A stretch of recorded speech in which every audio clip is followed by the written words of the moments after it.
Welcome back to Let's Make a Game. A few days ago I uploaded a video called Beginnings, which was possible ways to start an adventure without having to have too much background information, because an excess of background information is one of the pitfalls that some people fall into when they're designing games. Now, that video proved quite popular, so I thought I would upload another one. This time I'm going to be reading scenario ideas from the basic Dungeons & Dragons set from the early 1980s. There are 10 scenarios suggested, and I'm going to read the list of 10, and then I'm going to read some of the background information that they give for each one.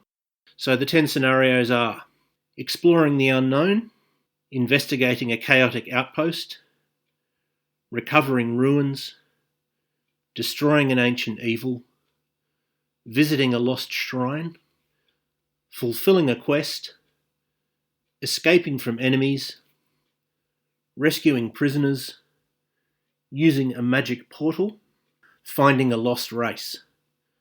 So now the background information for each of those scenarios. Exploring the unknown. The party is hired to map unknown territory.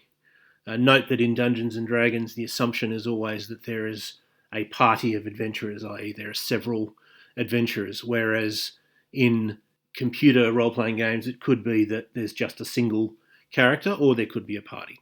So it's going to say the party throughout. The party is hired to map unknown territory. The area might once have been familiar but is now overrun or destroyed. A strange tower might mysteriously appear overnight in a familiar area. Investigating a chaotic outpost. I should say that in this version of Dungeons & Dragons, chaos is used as a sort of general term for monstrous enemies. It's not quite the forces of evil, but it basically does mean the same thing. When they say a chaotic outpost, they mean an outpost that's filled with creatures like orcs and evil wizards and so on. So, investigating a chaotic outpost. This scenario has to do with a chaotic invasion, either in progress or about to begin. The characters must enter the enemy outpost, find out the strength and plans of the invaders, and destroy the outpost if possible. Recovering ruins. The party is usually scouting an old village before permanent settlers move in. The ruins have often been overrun by a specific kind of monster which must be killed or driven away. The ruins could be part of or underneath a thriving town.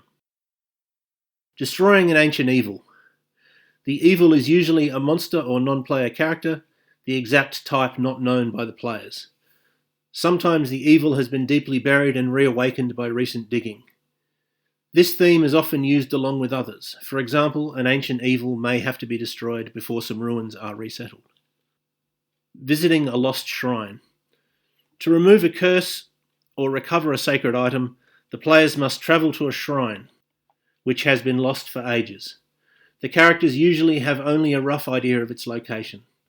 The players may have to consult an oracle or seer during their visit. Fulfilling a quest. This is a scenario in which a king or other non-player character provides a reason for adventuring. A variation of this is a special mission for the gods. Quite often this scenario also involves the discovery of a sacred object or powerful magic item. Escaping from enemies. The player characters begin this adventure as prisoners and must escape. The reason is clear and simple, especially if imprisonment is to be followed by the deaths of the characters.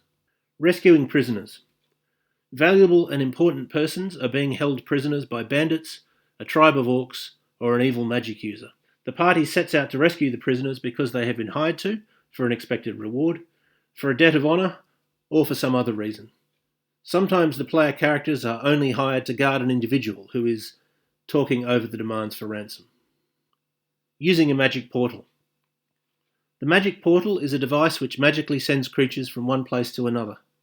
A magic portal is usually a door into another dimension or world, and thus may easily become the point of an invasion from one of these worlds. Portals may be known or secret. If known, the characters may be on a mission to destroy or guard a portal used by enemies, or perhaps to reopen or repair a closed portal.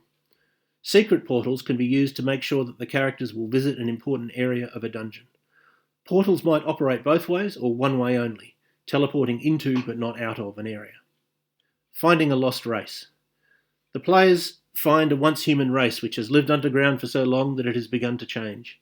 Its members might have developed infravision, which in Dungeons and Dragons is the ability to see in the dark by sensing heat, changed colour, or begun to fall back into animal ways. This scenario works well when used with destroying an ancient evil, since lost races are often servants of the dark powers. Okay, so I hope that was useful for some people. Obviously, all of these scenarios are based on the fantasy genre, but I think you could convert them to at least science fiction quite easily, and I think you could do any of those without falling into the trap of having an excess of background information before you get into the actual adventure. That's it until next time, and I hope you will tune in then.